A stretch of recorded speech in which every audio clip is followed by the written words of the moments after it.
itu sudah masuk dalam bawah sadar.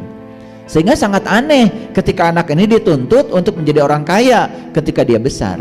Sejak dari kecil yang ditanamkan pada dia itu keterbatasan tentang uang. Bahkan perasaan tentang uangnya dibuat negatif, seolah-olah uang itu jahat, seolah-olah uang itu menjauh dari keluarga kita. Karena sudah punya perasaan yang buruk tentang uang, like attracts like. Uang semakin menjauh, tidak betah datang ke rumah. Cuman karena sering mengatakan cari uang itu susah. Pernah Bapak Ibu mengatakan gitu? Pernah apa sering? Iya.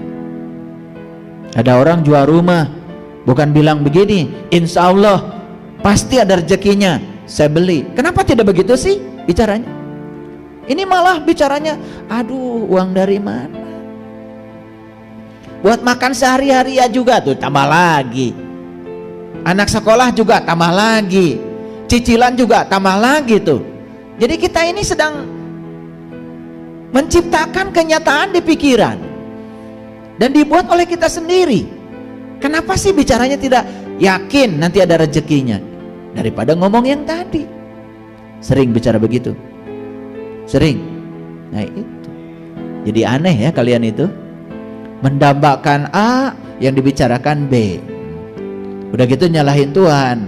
Tuhan tidak mengabulkan doa saya. Tuhan lagi. Betul nggak?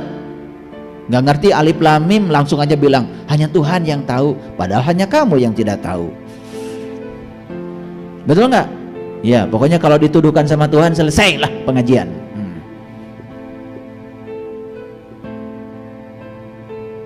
Paham sampai sini? Mau mencapai duha? Mau? Ya. Jadi fasenya kan tentu saja dari fajar dulu, subuh dulu, betul nggak? Sampai Allah bersumpah tuh dengan subuh. Kul a'udzu birabbin nas. Kul a'udzu birabbil falaq. Aku bersumpah demi subuh. Itu kan sumpah subuh itu. Ya, kesadaran yang sudah muncul pada diri saya tidak akan tenggelam lagi. Saya sadar kalau saya tidak tahu. Saya sadar kalau saya harus mencari tahu. Saya sadar kalau pola pikir saya salah. Saya sadar sekarang saya harus mengubah pola pikir saya. Saya sadar semua realitas fisik saya berasal dari kesalahan di realitas energetik saya. Itu harus terus itu. Karena ternyata untuk membangun kesuksesan itu harus konsisten. Saya bangun malam jam 1 sampai jam 4 konsisten dari kecil sampai sekarang. Konsisten.